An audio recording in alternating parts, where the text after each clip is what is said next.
Oiê, meu nome é Mariane, faço Ciências Biológicas no Unipam e tô aqui hoje para te ajudar com um tema que cai bastante no Enem, chamado de ligações químicas. Então, as ligações químicas são basicamente uniões que acontecem entre os átomos para formar uma determinada substância. Mas para essa formação, nós temos três tipos de ligações, que são ligação iônica, ligação covalente e ligação metálica. Mas antes de ver esses três tipos de ligações, nós temos que relembrar a regra do octeto, que diz que para um átomo permanecer estável, ele precisa obter 8 elétrons na camada de valência, na sua camada mais externa, na última camada. Então, essa é uma informação muito importante que não se pode esquecer quando a gente está falando de ligações químicas. Vamos começar então sobre a ligação iônica. Eu trouxe algumas informações aí, sobre o significado, a regra do octeto novamente está aí para vocês. E quero destacar nessas informações que na ligação iônica vai acontecer interação entre metal e hidrogênio, metal e metal. E quando um átomo ele perde elétrons, ele vai receber uma carga positiva e vai ser chamado de cátion. E quando um átomo ele ganha elétrons, ele vai ser chamado de ânion e vai ganhar uma carga negativa. As substâncias formadas, elas têm algumas características, como em temperatura ambiente são sólidos, possuem alta temperatura de fusão e no estado líquido eles conduzem corrente elétrica. Então, não podemos esquecer que para a estabilidade precisam apresentar 8 elétrons na camada de valência. E aqui a gente tem uma fórmula onde a gente tem o magnésio e o cloro, onde o magnésio possui 2 elétrons na camada de valência e o cloro possui 7 elétrons na camada de valência.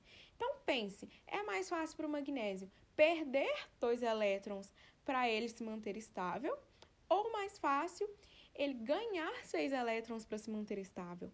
Mas agora, olha o cloro. Para o cloro é mais fácil ganhar 1 elétron ou perder 7 elétrons. Então, obviamente, é mais fácil para o cloro ganhar esse 1 elétron. Então, o magnésio ele doa 1 elétron para o cloro.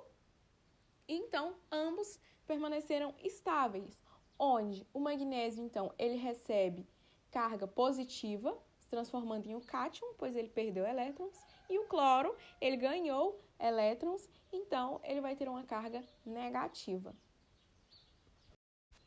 Nas ligações covalentes, não vai ter perda ou ganho de elétrons, vão ter o compartilhamento de um ou mais pares de elétrons para poder formar, então, as moléculas estáveis. Então, eu trouxe o exemplo da água, que a fórmula molecular da água é H2O.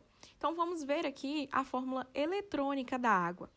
O hidrogênio possui 1 elétron. E o oxigênio possui 6 elétrons. Então, a fórmula da água é H2O. Então, a gente tem 2 átomos de hidrogênio, onde esses 2 átomos de hidrogênio vão compartilhar seus elétrons com o oxigênio.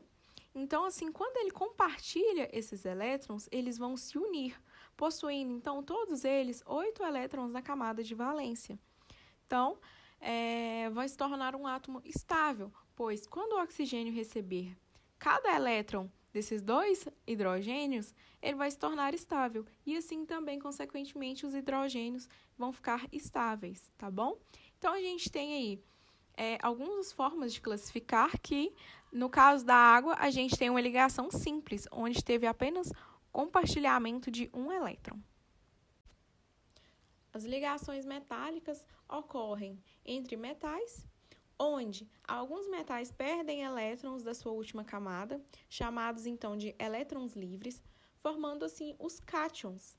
Então, a partir disso, os elétrons eles são liberados na ligação metálica, eles vão formar uma nuvem eletrônica, que também é chamada de mar de elétrons, que vai produzir uma força, fazendo com que os átomos de metal permaneçam unidos entre si.